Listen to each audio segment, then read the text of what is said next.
Good morning everyone. दोस्तों, आज है 1 जून 2024 और हम लोग करेंगे द हिंदू न्यूज़पेपर के एनालिसिस। मेरा नाम है सितेंद्र चौधरी और आज हम लोग कौन कौन से टॉपिक करने वाले हैं एक बार ब्रीफली देख लेते हैं।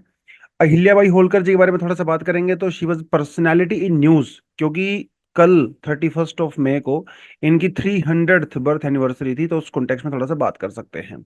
उसके अलावा स्टेट सॉन्ग के बारे में बात करेंगे, क्योंकि तेलंगाना ने अभी अपना एक स्टेट सॉन्ग जो है वो रिलीज किया है। कैनपी ब्रिज क्या होता है, काफी ज्यादा इंपॉर्टेंट टॉपिक है प्रीलिम्स और मेंस दोनों के हिसाब से अगर देखा जाए। तो जब हम लोग बायोडाइवर्सिटी कंजर्वेशन की बात करते हैं या इनिशिएटिव्स की बात करते हैं, इकोसिस्टम प्रोटेक्शन की बात करते हैं, तो जीएस पेपर 3 के पर्सपेक्टिव से बहुत इंपॉर्टेंट टॉपिक अपना ये हो जाता है। काफी इंपॉर्टेंट टॉपिक है, आप इसको नोट्स के अंदर भी अपडेट कर सकते हो इन केस अगर आपके पास बहुत सारे डेली न्यूज़पेपर एनालिसिस इकट्ठे हो गए हैं, तो इसे अपने परमानेंट नोट्स के अंदर आप ऐड कर लीजिए। फिजिकल डेफिसिट के बारे में थोड़ा सा बात करेंगे, इकोनॉमिक आर्टिकल है। उसके अलावा ग्रे जोन वॉरफेयर क्या होता है, बहुत ज्यादा इंपॉर्टेंट टॉपिक है ग्रे जोन वॉरफेयर। मान के चलिए कि मेंस में GS पेपर 2 में एक पोटेंशियल क्वेश्चन है, यहाँ से यूपीएससी यहाँ से सवाल पूछ सकता है, क्योंकि न्यूज में है काफी ज्यादा। उसके अलावा एक दो प्रीवियस ईयर क्वेश्चंस भी हम लोगों ने ऐड किए हैं यूपीएससी वाले, वो भी हम लोग बीच में देखेंगे। लेकिन थोड़ा सा आपको बताता चलो, आज क्योंकि सैटरडे का दिन है, तो आज शाम को इवनिंग में 7 to 10 हमारी एक करंट अफेयर की क्लास होती है। अगर आप वो ज्वाइन करना चाहो तो कर सकते हो, जिसमें प्रीलिम्स और मेंस दोनों के पर्सपेक्टिव से ही टॉपिक्स कवर किए जाते हैं। बिकॉज अल्टीमेटली अगर 2 साल का करंट अफेयर आपका अच्छे से प्रिपेयर नहीं है और चीज़ों की प्रॉपर अंडरस्टैंडिंग नहीं है, तो फिर दिक्कत हो जाती है, चाहे प्रीलिम्स हो चाहे मेंस हो। तो ये क्यूआर कोड यहाँ पे दिया हुआ है, ये इसको स्कैन करके डेफिनेटली ज्वाइन कर सकते हैं। और ये व्हाट्सएप नंबर भी है, आप इस पर भी कॉन्टैक्ट कर सकते हैं। चलिए, तो सीधा बढ़ते हैं पहले टॉपिक पे। ये टॉपिक तो ये वाली नीचे वाली जो चीज़ें हैं कुछ खास इसमें आपको दिखेगा नहीं, लेकिन यस, थोड़ा सा यहाँ पे बता देता हूँ। इंडियन एक्सप्रेस का आर्टिकल था ये, when the Holkar queen ruled. और इस आर्टिकल में जाएंगे ना, आपको कुछ ज़्यादा फैक्चुअल इन्फॉर्मेशन नहीं मिलने वाला है। वो छोटी छोटी चीज़ें, इनकी अचीवमेंट्स वगैरह बताई गई हैं, जो कि जनरल बताई गई हैं, वो भी बहुत ऑब्जेक्टिव नहीं है। हमने थोड़ा सा यहाँ पे एडिशनल कंटेंट यहाँ पे ऐड किया है। तो एक तो आपको पता होना चाहिए होलकर जी के बारे में, तो 1725 को इनका जन्म हुआ था। 1725 में she was born, she was the rani of Indore. ठीक है, तो होलकर जो डायनेस्टी थी मराठा डायनेस्टी के अंडर में, बेसिकली मराठा एक कॉन्फिडेंसरी हुआ करती थी ये।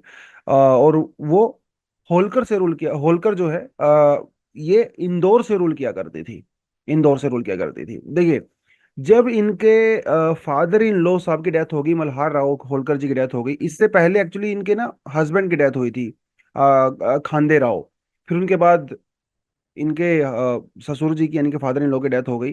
फादर इन लॉ की डेथ के बाद इन्होंने इंदौर से अपना रोल किया, रानीबाई होलकर ने। और काफी फेमस रही, इनका रूल बड़ा फेमस रहा। और ऐसा माना जाता है कि मतलब वो सभी धर्मों को, सभी जातियों को, लोगों को एक साथ लेके आगे चलती थी। और मिलिट्री स्ट्रेटेजी भी बड़ी स्ट्रोंग थी इनकी। तो वो सब चीजें इनके उसमें रही, फेयर जस्टिस सिस्टम इन्होंने किया। तो थोड़ा फैक्चुअल जो इन्फॉर्मेशन है वो आपको मैं बता देता हूँ। देखिए, इनकी एक बहुत, इनको जिस नाम से इनको बहुत ज्यादा याद किया जाता है वो है काशी विश्वनाथ टेम्पल, और आजकल न्यूज में भी है काशी विश्वनाथ टेम्पल, राइट। क्योंकि वहां पे ज्ञान व्यापी जो मॉस्क है उसको लेके भी न्यूज में है। अभी नया कॉरिडोर भी बनाया गया है वहां पे। तो काशी विश्वनाथ टेम्पल की रिकंस्ट्रक्शन की गई थी 1780 के अंदर होलकर जी के द्वारा। क्योंकि इसको औरंगजेब के द्वारा 1669 के अंदर जब तोड़ा गया, मॉस्क के अंदर कन्वर्ट कर दिया गया था उसको। तो लेकिन इन्होंने उसको दोबारा से रिकंस्ट्रक्ट करवाया था 1780 में। तो ये फैक्ट बिल्कुल आपको याद रखना है, प्रीलिम्स में पूछेंगे आपसे। अपार्ट फ्रॉम दैट, जो विष्णुवाद टेम्पल है गया में, बिहार में, उसको भी इन्होंने स्ट्रक्चर को बनवाया 1787 के अंदर। उसके अलावा इन्होंने बहुत जगह पे, जैसे सोमनाथ, बनारस, गया, पुष्कर, बद्रीनाथ, हरिद्वार, केदारनाथ में बहुत सारी जो सेक्रेड हिंदू साइट्स हैं, उनको इन्होंने रेनोवेट करवाया, रीबिल्ड करवाया। अपार्ट फ्रॉम दैट, जो साड़ी इन्होंने यहाँ पे पहन रखी है, इसे जो है महेश्वरी साड़ी बोलते हैं। एक्चुअली जिनका रूल था वो इंदौर के पास जगह है महेश्वरी, तो वहीं से स्टार्ट हुआ था। तो महेश्वरी में आज भी ये महेश्वरी साड़ियाँ हैं, बहुत पहनी जाती हैं, ट्रेडिशनल, बड़ा फेमस है। तो इनको पहना भी करती थी, और जो महेश्वरी साड़ियाँ बनाया करते थे, जो वीवर्स हुआ करते थे, उनको भी पैटर्नेज किया करती थी, यानी कि उनके भी स्किल को जो ये संभाल के रखती थी, और मतलब उनको पैटर्नेज करती थी, उनको हेल्प करती थी बहुत सारे तरीके से। तो एक तो रिवेन्यू जनरेट होता था, वो तो अलग से ही बात है ऑफ कोर्स, लेकिन जो व्यूवर्स थे उनकी भी इनकम इंक्रीज होती थी, राइट। तो ये इनका बहुत बड़ा कंट्रीब्यूशन यहाँ पे दिखता है। Apart from that religious tolerance भी था। अब देखिए बहुत सारे हिंदू टेम्पल्स इन्होंने बनवाए, इसका मतलब ये नहीं है कि वो दूसरे रिलीजन्स को लेकर उनके मन में हेट था, नहीं, वो सभी धर्मों को साथ लेके चलती थी, आर्ट और कल्चर को बड़ा पैटर्नाइज करती थी, बहुत ह्यूमिलिटी के साथ रहती थी, अपना रोल इन्होंने किया। और जब इनके राज्य में कुछ गलत चीज हो जाती थी तो जस्टिस देने की बात आती, तो ऐसा कहा जाता है होलकर जी पर्सनली वो मॉनिटर किया करती थी कि किस आदमी ने क्या क्राइम किया है, उसको क्या सजा दी जा रही है या नहीं दी जा रही है, वो सब करके।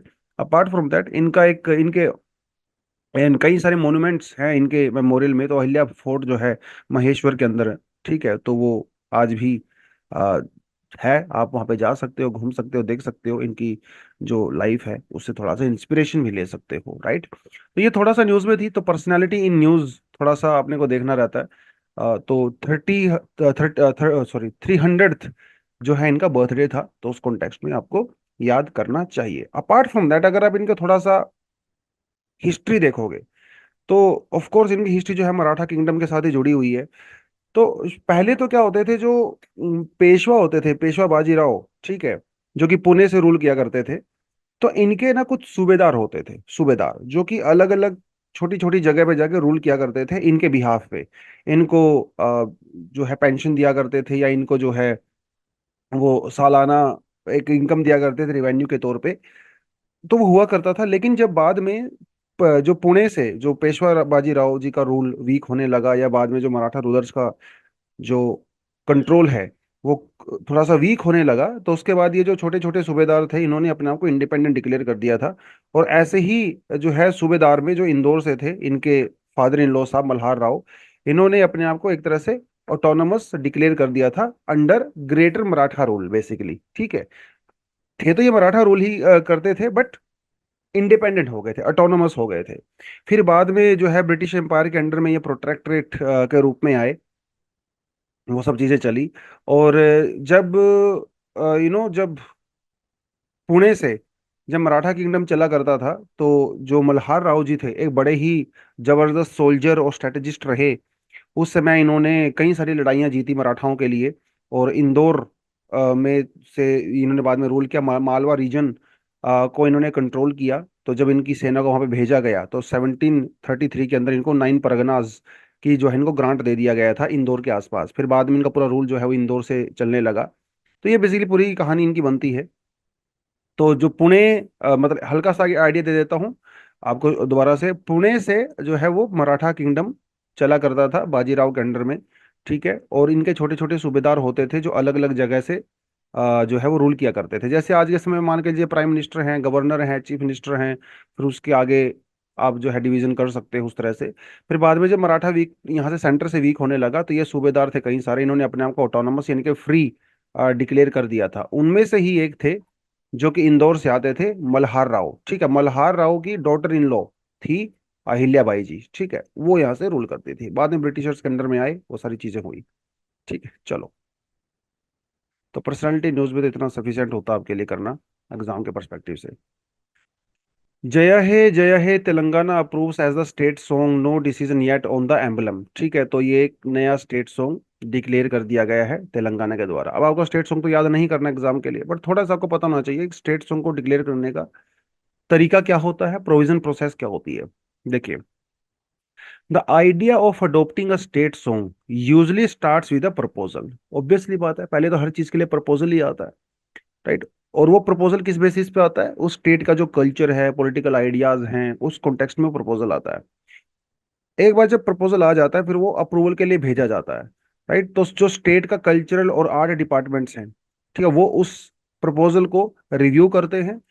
रिव्यू करने के बाद वो जो सॉन्ग है उसका हिस्टोरिकल कॉन्टेक्स्ट क्या है, पब्लिक सेंटिमेंट उसके साथ क्या जुड़े हुए हैं, कल्चरल सिग्निफिकेंस क्या है, उन सब चीजों को देखते हुए वो उसके लिए अप्रूवल भेजता है। एक बार जब स्टेट का कल्चर मिनिस्ट्री अप्रूवल दे देती है, तो फिर वो कैबिनेट के पास जाता है। तो after the cultural assessment the proposal is usually forwarded to the state cabinet, ठीक है। तो स्टेट कैबिनेट के पास जाएगा, कैबिनेट उसको डिस्कस करती है और फाइनली उसको ऑफिशियल सॉन्ग डिक्लेयर कर देती है। फिर एंड में क्या होता है, एंड में जब एक बार कैबिनेट उसको अप्रूव कर देती है, तो चीफ मिनिस्टर जो है पब्लिक के सामने उसको अनाउंस कर देते हैं। और जो स्टेट गवर्नमेंट का जो गैजेट होता है ऑफिशियली, उसके अंदर भी उसको डिक्लेयर कर दिया जाता है एज अ स्टेट सॉन्ग।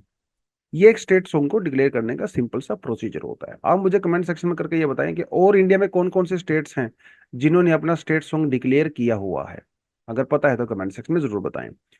क्या हमारे कॉन्स्टिट्यूशन के अंदर इसको लेके कोई प्रोविजन है सॉन्ग्स को लेके, एंथम को लेके? बिल्कुल है जी। हमारी जो फंडामेंटल ड्यूटी है, आर्टिकल 51 है, ये कहता है कि इंडिया में हर नागरिक की ये ड्यूटी है, उसकी ये जिम्मेदारी है कि इंडिया के नेशनल फ्लैग और नेशनल एंथम की वो रिस्पेक्ट करे, उसके आइडियल्स को, इंस्टीट्यूशंस को रिस्पेक्ट करे। ठीक है, चलिए थोड़ा सा आगे बढ़ते हैं। Form panel to survey Assam survey forest says NGT. हालांकि छोटा सा टॉपिक है, मैं ज्यादा एनजीटी के बारे में आपको नहीं बताऊंगा आज, क्योंकि पहले बहुत बार कर चुके हैं तो रिपीटिशन हो जाएगा।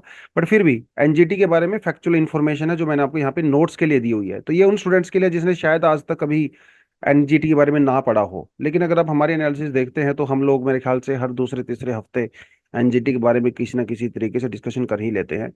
बट फिलहाल न्यूज में क्यों है, देखिए। हमारा जो फॉरेस्ट लॉ है, इंडिया का जो फॉरेस्ट एक्ट है 1980, ठीक है, इसके अंदर में ये प्रोविजन है कि कोई भी गवर्नमेंट सेंटर की हो या स्टेट की हो, वो लोकल पंचायत के बिना या फिर जो मिनिस्ट्री होती है उसकी परमिशन के बिना एक फॉरेस्ट लैंड को नॉन फॉरेस्ट लैंड के अंदर डिक्लेयर, नॉन फॉरेस्ट पर्पज के लिए ट्रांसफर नहीं करेगी। ये रूल बना हुआ है। एक जंगल को काट के आप वहां पे कोई बिल्डिंग नहीं बना सकते without permission of the ministry, समझ रहे हो? लेकिन ऐसा हुआ है कहाँ? आसाम के अंदर। तो भाई आसाम के अंदर कुछ जंगलों को काट के, 28-30 एकड़ जमीन को काट के उसकी जगह पे एक आसाम पुलिस कमांडो बटालियन बना दी गई। और अभी कुछ एनवायरमेंटलिस्ट ने पीआईएल डाली है, एनजीटी के सामने भी कंप्लेंट की है, कोर्ट में भी केस डाला है कि साहब ये जो फॉरेस्ट कंजर्वेशन लॉ है 1980 उसका सरेआम वायलेशन हुआ है। तो कोर्ट ने भी सेंट्रल गवर्नमेंट से भी और स्टेट गवर्नमेंट से भी जवाब मांगा है, उनको शो कॉज नोटिस इशू किया है। एनजीटी ने भी जो है इसके लिए आसाम गवर्नमेंट से और यूनियन गवर्नमेंट से, दोनों से ही आंसर मांगा है कि आप बताइए कैसे एक स्टेट गवर्नमेंट, अरे भाई स्टेट गवर्नमेंट की तो जिम्मेदारी होती है फॉरेस्ट को प्रोटेक्ट करने की, है ना? और आप यहाँ पे खुद ही फॉरेस्ट को काट रहे हो। तो जिसकी जिम्मेदारी है अगर वही नुकसान करता है तो ये ज्यादा सीरियस मैटर हो जाता है। उस कॉन्टेक्स्ट में एनजीटी थोड़ा सा न्यूज में था। अभी ये मामला थोड़ा कोर्ट में है, थोड़ा एनजीटी के पास है। लेट्स सी इसके अंदर क्या होता है। और यूजली एनजीटी ऐसे मामले में क्या करती है, कंस्ट्रक्शन को बंद करती है और कुछ कंपनसेशन, कुछ फाइन वगैरह सरकार के ऊपर वो लगा सकती है। ठीक है, तो एनजीटी के बारे में थोड़ा सा आपको पता होना चाहिए। एनजीटी एक स्टैट्यूटरी बॉडी है, पहले तो आपको ये बताता चलूं। नेशनल ग्रीन ट्रिब्यूनल 2010 के अंडर में इसको बनाया गया था। तो एनवायरमेंटल रिलेटेड जितने भी हमारे यहाँ पे वायलेशंस होती हैं, बहुत जल्दी उसका जो है निपटारा करती है, केसेस को डिस्पोजल करती है। अदरवाइज क्या होता था, केसेस लटके रहते थे। एनजीटी यूजली 6 महीने के अंदर अंदर इस तरह के केसेस को डिस्पोज कर देती है। ठीक है, एनजीटी एक क्योंकि बहुत बड़ा ट्रिब्यूनल होता है, तो ये जो वर्डिक्ट सुनाता है एनजीटी, उसकी अपनी बहुत ज्यादा वैल्यू होती है। राइट। और एनजीटी के अगर मान लो आप डिसीजन से खुश नहीं हो तब सुप्रीम कोर्ट जा सकते हो। ठीक है, और सुप्रीम कोर्ट भी यूजली एनजीटी के डिसीजन को रिवर्स नहीं करता है, क्योंकि एनजीटी एक ट्रिब्यूनल है, इसके अंदर ऑलरेडी जुडिशियल मेंबर्स होते हैं। जिस भी बॉडी के अंदर जुडिशियल मेंबर्स होते हैं, समझ के चलिए आप उसके डिसीजन को कोर्ट भी बहुत बहुत बहुत रेयरली रिवर्स करता है। और एनजीटी तो बहुत बड़ा ट्रिब्यूनल है, स्टैट्यूटरी बॉडी है, तो ये जो केस का डिस्पोजल करती है ना, उसकी वैल्यू बहुत ज्यादा होती है। और एनजीटी जो है वो नेचुरल जस्टिस के ऊपर काम करता है। एनजीटी के रिगार्डिंग कोई ऐसा कानून हम लोगों ने स्पेशली नहीं बनाए हुए हैं, कोई ऐसा प्रोसीजर नहीं बनाया हुआ है, नेचुरल जस्टिस के बेसिस पे काम करती है। ठीक है, चलिए कोई कुछ खास बड़ा टॉपिक था नहीं, इसलिए मैंने ऊपर लिस्ट में भी इसको इंक्लूड नहीं किया था। बट ये वाला टॉपिक बहुत अच्छा है। Railway to construct canopy bridges across track in Assam given habitat. देखिए जंगल होता है भाई, ठीक है, अब जंगल के बीच में हमने सड़क बना दी, मान लो आपने जंगल के बीच में सड़क बना दी। अब इससे हुआ क्या, जो सड़क के एक तरफ रहने वाले जो वाइल्ड लाइफ है, दूसरी तरफ रहने वाली जो वाइल्ड लाइफ है, वो तो बेचारी आइसोलेटेड हो गई आपस में। अब इनको क्या करना पड़ेगा, इस रोड को क्रॉस करना पड़ेगा। और जब आपने पता ही है, जब रोड क्रॉस किया जाता है तो यहाँ पर ट्रैफिक चलती है ना, ट्रैफिक चलेगी तो एक्सीडेंट भी होंगे। और ये कोई छोटे मोटे हाईवे नहीं है भाई, कई गाँव के हाईवे, ये नेशनल हाईवेज हैं, बहुत ज्यादा बिजी रहते हैं, तो यहाँ पे बहुत सारे एक्सीडेंट होते हैं। अब अब देखिए, सीधी सी बात है, डेवलपिंग कंट्री है, रोड तो बनाना ही आपको पड़ेगा, रेलवे लाइन लाइन भी आपको बिछानी पड़ेगी, इसका तो कोई ऑल्टरनेटिव है नहीं, राइट। डेवलपमेंट तो करनी ही करनी है, लेकिन वाइल्ड लाइफ को भी प्रोटेक्ट करना है। तो एक बड़ा शानदार सा एक सॉल्यूशन यहाँ पे है, उसे कहा जाता है कैनेपी ब्रिज। ठीक है, कैनेपी ब्रिज, कैनेपी ब्रिज का मतलब ये होता है जैसे यहाँ पे एक तरफ ट्रीज हैं, दूसरी तरफ ट्रीज हैं, तो ट्रीज की जो कैनेपी होती है दोनों साइड में, इनके बीच में ना कनेक्शन कर दिया जाता है इस तरह से, एक ब्रिज बना के। ये यूजली उन जानवरों के लिए होता है जो पेड़ों पे रहते हैं। अब ये भैया लायन के लिए, हाथी के लिए तो नहीं हो सकता, क्योंकि वो पेड़ पे चढ़ के इधर से उधर जाएंगे, नॉट पॉसिबल दैट मच, ठीक है। ये उनके लिए होता है, जो खासकर जो मंकीज होते हैं, लिजर्ड्स होते हैं, स्क्विरल्स होते हैं, ठीक है, उनके लिए होता है। तो आप यहाँ से लेके यहाँ तक जोड़ देते हो, कैनपीज को आपस में कनेक्ट कर देते हो, तो ये बंदर वगैरह जो है इधर से पार उधर से आराम से जा सकते हैं, इनको सड़क से या रेलवे ट्रैक पे चलने की जरूरत नहीं है। इसे पे हम लोग कैनपी ब्रिज कहते हैं। अब सवाल यह है कि हम लोग ये न्यूज में क्यों है। देखिए, आसाम के जोरहाट डिस्ट्रिक्ट के अंदर एक होलोंगा पर गिबन सेंचुरी है, ठीक है। और ये कोई आम सेंचुरी नहीं है, ये जो हुकून या होलांग, होलें, होलुंग पर कई नाम होते हैं इसके, ये एक गिबन है, ठीक है। ये एक प्राइमेट है जो इंडिया में पाया जाता है, और हमारे वाइल्ड लाइफ सेंचुरी, हमारे वाइल्ड लाइफ प्रोटेक्शन एक्ट के शेड्यूल 1 के अंदर भी है, तो इसको हाईएस्ट लेवल ऑफ प्रोटेक्शन है। तो नॉर्थ ईस्ट फ्रंटियर रेलवे ने wild life institute of India के साथ मिलकर अभी डिसाइड किया है कि वो यहाँ पे कुछ कैनपी ब्रिजेस बनाएंगे। अब इस कैनपी ब्रिजेस होने से क्या होगा, आराम से ये जो गिबन्स हैं वो एक जगह से दूसरी जगह पे आराम से जा सकते हैं, इनका एक्सीडेंट नहीं होगा। कितनी अच्छी चीज है, जबरदस्त, राइट। अब यहाँ पे देखिए, ये कैनपी ब्रिज बनाया हुआ है, ये नीचे रोड है, आराम से गाड़ियां चल रही हैं, ऊपर से कैनपी ब्रिज से ये आराम से क्रॉस कर सकते हैं, कितनी जबरदस्त चीज है। तो ये जो स्पेशली इनको ध्यान में रख के बनाया है, गिबन्स को ध्यान में रख के बनाया गया है। गिबन इंडिया में पाया जाने वाला ओनली एप है, ठीक है। इंडिया में पाया जाना ओनली एप है ये गिबन, इसलिए वाइल्ड लाइफ प्रोटेक्शन एक्ट के अंदर शेड्यूल 1 के अंदर इसको रखा गया है।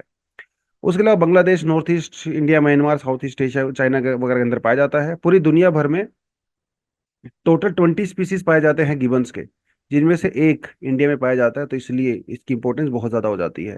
हमारे पास दो तरह के गिबन होते हैं, वेस्टर्न और ईस्टर्न। जो वेस्टर्न गिबन होता है ये यूजली आपको मिलता है south of the Brahmaputra river and east of the Dibang river. बहुत इंपॉर्टेंट फैक्ट है, प्रीलिम्स के लिए आपसे ऐसे ही पूछेगा एग्जाम में, एग्जैक्टली सेम स्टेटमेंट आपसे पूछेगा। वहीं जो ईस्टर्न गिबन होते हैं ये अरुणाचल प्रदेश और आसाम की कुछ जगह पे पाए जाते हैं, ठीक है। South southern China, north east Myanmar के अंदर में पाए जाते हैं।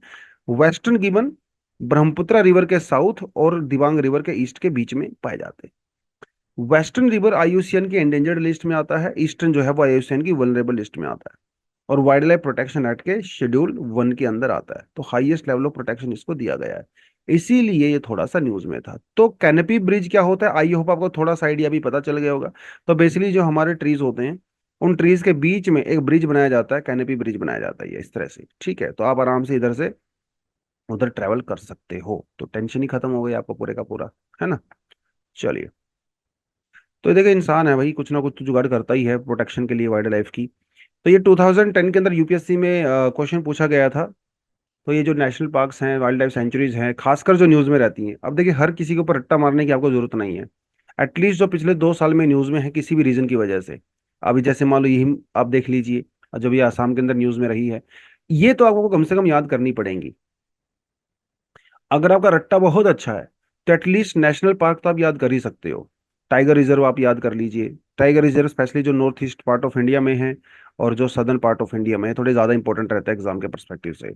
उसके अलावा जो वाइल्ड लाइफ सेंचुरी है आप ये याद कर लीजिए। इसके अंदर क्या क्या आपको डिटेल याद करनी होती है कि ये कौन से स्टेट के अंदर होते हैं, पहली बात तो वो आपको पता होना चाहिए। अगर कोई इंटर स्टेट है, मतलब एक दो स्टेट, एक स्टेट से ज्यादा में है, 2 या 3 स्टेट के अंदर पड़ता है, आप वो डेफिनेटली याद कर लीजिए। इनके अंदर कौन सी इंपॉर्टेंट रिवर जो है वो फ्लो करती है। अगर यहाँ पे कोई वर्ल्ड हेरिटेज भी है किसी तरह का, आप वो डेफिनेटली याद कर सकते हो। या क्रिटिकली एंडेंजर्ड स्पीसीज, या कोई ऐसा स्पीसीज जिसके लिए गवर्नमेंट ने कोई स्पेशली प्रोग्राम चला रखे हैं, ठीक है, वो आप याद कर लीजिए। तो ये कुछ कुछ चीजें तो आपको डेफिनेटली इनके बारे में पता होनी चाहिए एग्जाम में। यहाँ से डेफिनेटली एक आधा क्वेश्चन तो स्पीसीज ओरिएंटेड आता ही आता है एग्जाम में, ठीक है। करंट अफेयर बेस्ड ही ज्यादा आता है यहाँ से, फैक्चुअल बेस्ड आता है जो ज्यादातर क्वेश्चन। ठीक है, चलिए थोड़ा आगे बढ़े। Physical deficit in fix financial year 2024 narrow to 5/6% on the better tax mop up. ठीक है, तो टैक्स कलेक्शन जो सरकार की अच्छी हुई है तो फिजिकल डेफिसिट कम हो गया है। लेकिन फिजिकल डेफिसिट का मतलब क्या होता है, देखिए, जो टोटल इनकम होती है सरकार की और जो टोटल एक्सपेंडिचर होता है, आप दोनों को माइनस कर लीजिए, उसी को फिजिकल डेफिसिट कहते हैं। और क्या फिजिकल सरप्लस भी हो तो सकता है, लेकिन हमारा है नहीं। मतलब जब इनकम बहुत ज्यादा हो जाए, खर्चे कम हो जाए, लेकिन ऐसा होता नहीं है। करना चाहे तो सरकार एक झटके में कर सकती है, लेकिन मान के चलिए उसके लिए आपको एक्सपेंडिचर कम करना पड़ेगा। एक्सपेंडिचर का सरकार कैसे कम कर सकती है, हम लोग एक सोशलिस्ट वेलफेयर नेशन है भाई, राइट। आपको सब्सिडी कम करनी पड़ेगी।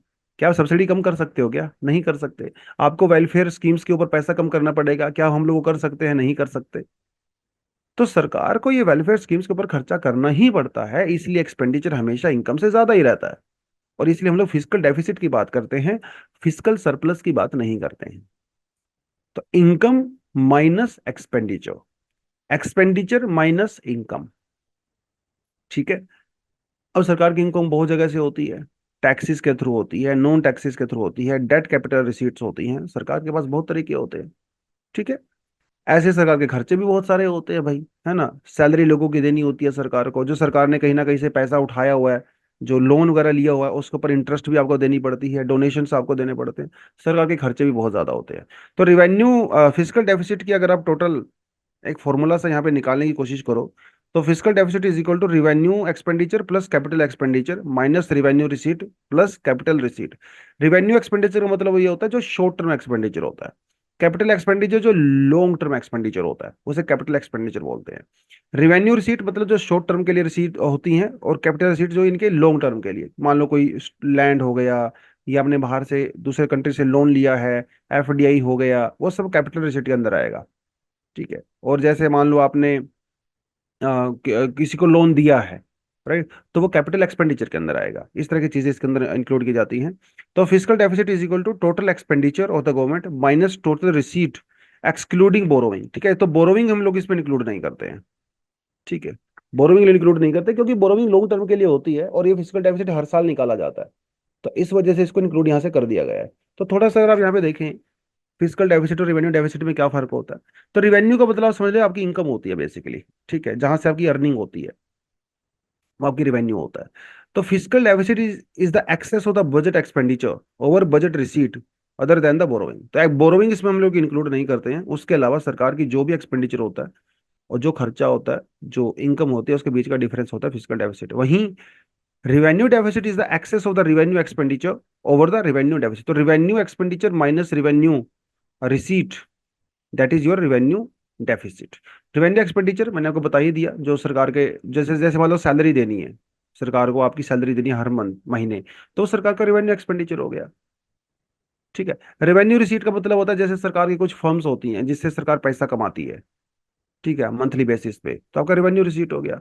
अब मान लो गवर्नमेंट ने बांग्लादेश को लोन दिया हुआ है 10 करोड़ रुपए, उस 10 करोड़ के ऊपर जो भी इंटरेस्ट आता है तो आपका रेवेन्यू रिसीट हो गया। ये होता है थोड़ा सा फर्क इसके अंदर, ये होता है। आप इकोनॉमी में बेसिक बेसिक चीजें एक फंडा मान के चलिए, जो रिवेन्यू रिलेटेड चीजें होती हैं वो हमेशा शॉर्ट टर्म होंगी, मंथली, वीकली, 6 मंथ। और जो कैपिटल रिलेटेड चीजें होंगी वो ज्यादातर लॉन्ग टर्म होंगी। ठीक है, हालांकि इसके अंदर कुछ एक्सेप्शन हो सकती हैं, बट फिर भी एक इन जनरल आप थोड़ा याद रख सकते हो। ठीक है। जैसे कि एग्जांपल आपको यहाँ पे देता हूँ, आई डोंट नो ये आपको इकोनॉमी ने कितना अपने बेसिक्स पढ़े हुए हैं, क्योंकि इकोनॉमी रिलेटेड जो करंट अफेयर होते हैं आप तब तक वो नहीं समझ पाओगे जब तक आपने बेसिक्स नहीं पढ़े हैं। तो बेसिक्स अपने कवर करें। अब जैसे मान लो इंडिया है भाई, इंडिया ने बांग्लादेश को मान लो 10 करोड़ रुपए हम लोगों ने उनको लोन दिया है। ठीक है, अब ये हमारा खर्चा है या हमारी इनकम है, सवाल ये उठता है। जब हम लोग उनको 10 करोड़ रुपए दे रहे हैं, तो ये हमारा कैपिटल एक्सपेंडिचर हो गया, क्योंकि लॉन्ग टर्म है। अब हो सकता है उन्हें 10 करोड़ का लोन जो है 10 साल के लिए लिया हो, तो this is capital expenditure. Expenditure मतलब ये आपकी पॉकेट से जा रहा है, दिस इज कैपिटल एक्सपेंडिचर। अब बांग्लादेश इसके ऊपर हर महीने हमें इंटरेस्ट देगा, वो तो देना ही पड़ेगा उसको। अब जब हमें वहां से हर महीने इंटरेस्ट आ रहा है, तो ये हमारा हो जाएगा रिवेन्यू रिसीट, क्योंकि हर महीने आ रहा है। लेकिन 10 साल के बाद जब ये 10 करोड़ वापिस आएगा, तो ये हमारा हो जाएगा कैपिटल रिसीट। कैपिटल एक्सपेंडिचर था तो कैपिटल रिसीट हो जाएगा, हर महीने इंटरेस्ट आ रहा है तो रेवेन्यू रिसीट हो गया। ये होता है इसका एक बेसिक सा मतलब। ठीक है, तो इस कॉन्टेक्स्ट में आप इसको थोड़ा सा याद कर सकते हो। ठीक है, चलिए थोड़ा आगे बढ़े। What is grey zone warfare mentioned by the India chief of defence staff recently. तो ये आज का एडिटोरियल नहीं है, बेसिकली ये एक इंडियन एक्सप्रेस का बहुत शानदार सा आर्टिकल था ग्रे जोन वॉरफेयर को लेके। तो यूपीएससी में पूछा जा सकता है, तो उस कॉन्टेक्स्ट में मैंने इसको यहाँ पे इंक्लूड किया है। देखिए ट्रेडिशनली क्या होता था, ट्रेडिशनली जो लड़ाइयाँ होती थी, कन्वेंशनल जो वॉर होते थे, वो अलग तरह के होते थे, है ना। आप हमारी जो आर्मी होती है, नेवी होती है, एयरफोर्स होती है, वो वॉर में एंगेज होती थी। लेकिन आजकल तो चीजें बदल रही हैं। आजकल डायरेक्ट वॉर नहीं होते हैं, इनडायरेक्ट वॉर होते हैं। नई नई फ्रंट्स ओपन हो गए हैं। जैसे स्पेस, एक नया फ्रंट ओपन हो रहा है ना। डिजिटल वर्ल्ड के अंदर एक पूरे का पूरा क्रांति आ गई है, साइबर वॉरफेयर आजकल हो रहे हैं। और आजकल miss information, deep fake, fake news, इस तरह की चीजें की जा रही हैं। अब क्या ना, दो कंट्री एक दूसरे के साथ आमने सामने नहीं लड़ रही हैं, वो इनडायरेक्टली प्रॉक्सी वॉर लड़ रही हैं किसी और कंट्री के अंदर। असैसिनेशंस करना, लीडर्स को मरवा देना, इस तरह की चीज हो गई है। तो ये ग्रे जोन वॉरफेयर हो गया। ग्रे जोन वॉरफेयर का मतलब ये है कि आपको क्लैरिटी ही नहीं है कि वॉर हो भी रहा है कि नहीं हो रहा है। टेंशन बहुत है, लेकिन डायरेक्ट कन्फ्रंटेशन नहीं हो रही है। टेंशन चल रही है दोनों के बीच में, एक दूसरे को नीचा दिखाने का मौका नहीं छोड़ रहे हैं, नुकसान पहुंचाने का। लेकिन क्लियर कट लड़ाई नहीं हो रही है। जैसे इस समय रशिया यूक्रेन के बीच में क्लियर कट लड़ाई हो रही है। लेकिन रशिया यूक्रेन के बीच में लड़ाई सिर्फ ग्राउंड पे नहीं है, साइबर लड़ाई भी चल रही है, साइकोलॉजिकल लड़ाई भी चल रही है, जियो पॉलिटिक्स भी चल रही है। वो एक ग्रे जोन वाला वॉरफेयर वाला एरिया हो गया। तो कन्वेंशनल वेयरफेयर में ऐसा नहीं होता था, ग्रे जोन वॉरफेयर में ऐसा ही होता है, जिसमें इनडायरेक्ट कन्फ्रंटेशन होती है। ठीक है, misinformation, mercenary operations, assassinations, cyber attack, economic sanction जैसे अमेरिका लगा देता है किसी किसी के ऊपर। तो ये एक ग्रे जोन का ही तरीका होता है। इसमें आप अपने एनिमी को क्लियरली डिफीट नहीं कर सकते हो, जैसे कन्वेंशनल वॉर में करते हो। जैसे इंडिया ने पाकिस्तान को 1971 में पूरी तरह से डिफीट कर दिया। अब यहाँ पे ना प्रॉपर डिफीट नहीं होती है ग्रे जोन में, नुकसान होता है, क्योंकि इसके अंदर बहुत सारी एम्बिग्विटी भी होती है। और आप सोच के देखिए, 2010 में अमेरिका और इसराइल ने मिलके क्या किया, ईरान के न्यूक्लियर जो प्रोग्राम था उसके ऊपर एक वायरस से अटैक किया, जिसे स्टक्सनेट कहते हैं। अब ये डायरेक्ट वॉर तो नहीं है, लेकिन वॉर तो हुआ है, अटैक तो हुआ है, नुकसान भी हुआ है। लेकिन जब ईरान ने ये बात सामने उठाई तो इन्होंने मना कर दिया, हमने तो किया ही नहीं। कुछ इंडियन डिफेंस वेबसाइट के ऊपर भी रिसेंटली अटैक हुए थे चाइना की तरफ से, लेकिन चाइना ने मना कर दिया, क्योंकि इस तरह की चीजों को आपने डायरेक्टली पिन पॉइंट नहीं कर सकते। तो इसमें डिनाइबिलिटी रहती है।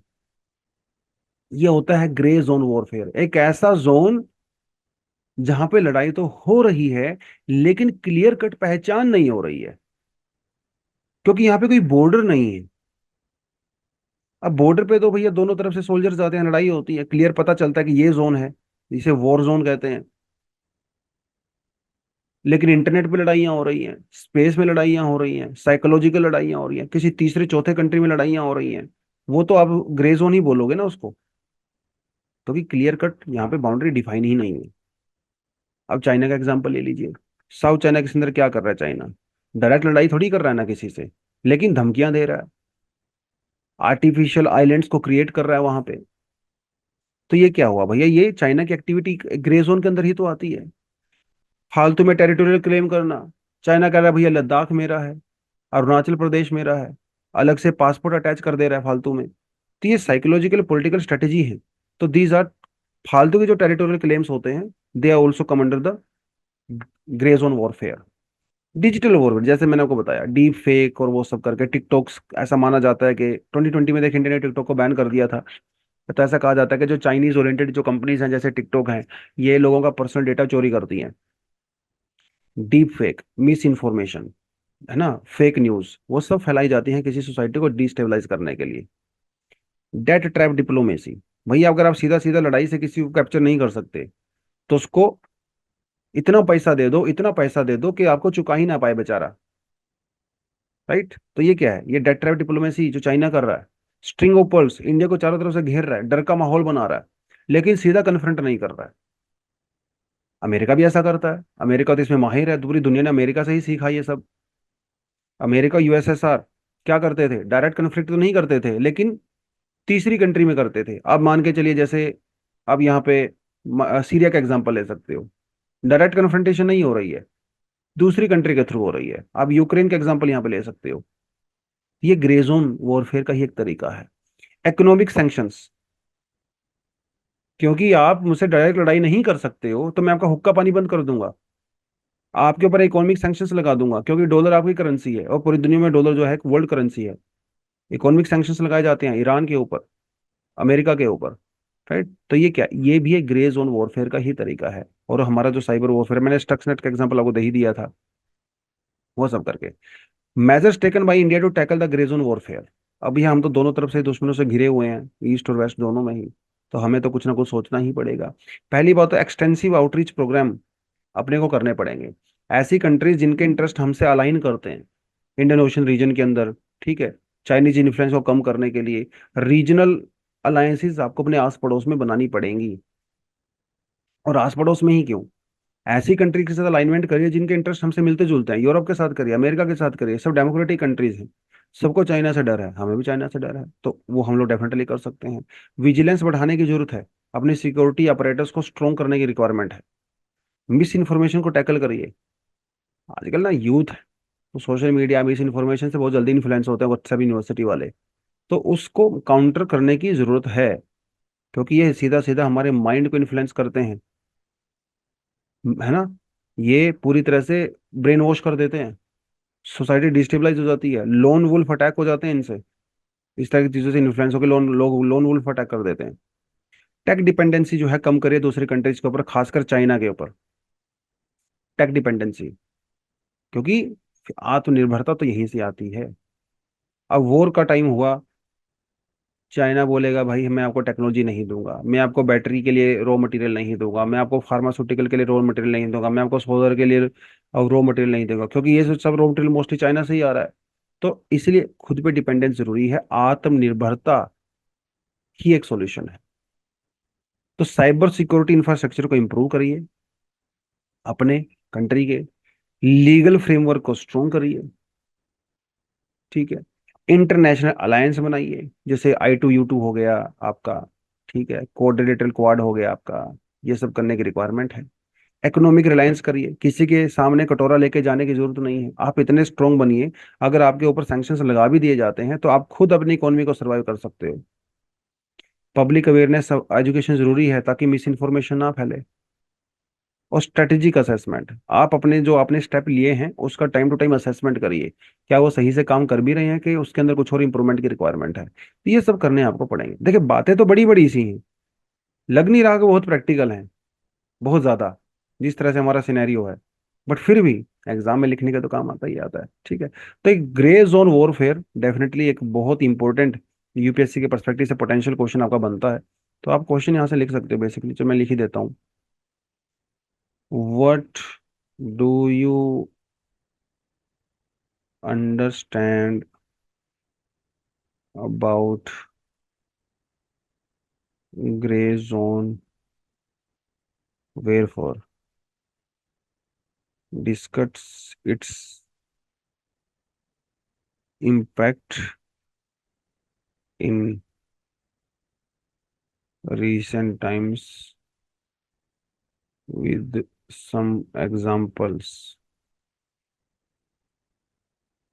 Mention the role of India with respect to grey zone warfare. तो 150 वर्ड्स 10 मार्क्स, और 250 वर्ड्स 15 मार्क्स। ठीक है, आप ये क्वेश्चन डायरेक्टली लिख सकते हो। What do you understand by the grey zone warfare, discuss its impact in recent times. तो आपको यहाँ पे करंट अफेयर से रिगार्डिंग कुछ एग्जांपल देने पड़ेंगे, वो साफ साफ मैंने लिख भी दिया है।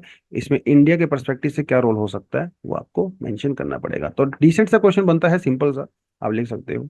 उसके अलावा कुछ एडिशनल आर्टिकल यहाँ पे दिए हुए हैं एग्जाम के पर्सपेक्टिव से, आप इसको भी पढ़ना चाहो तो पढ़ सकते हो। और आज के लिए इतना ही है। Thank you very much, all the best, जय हिंद, जय जवान, जय किसान।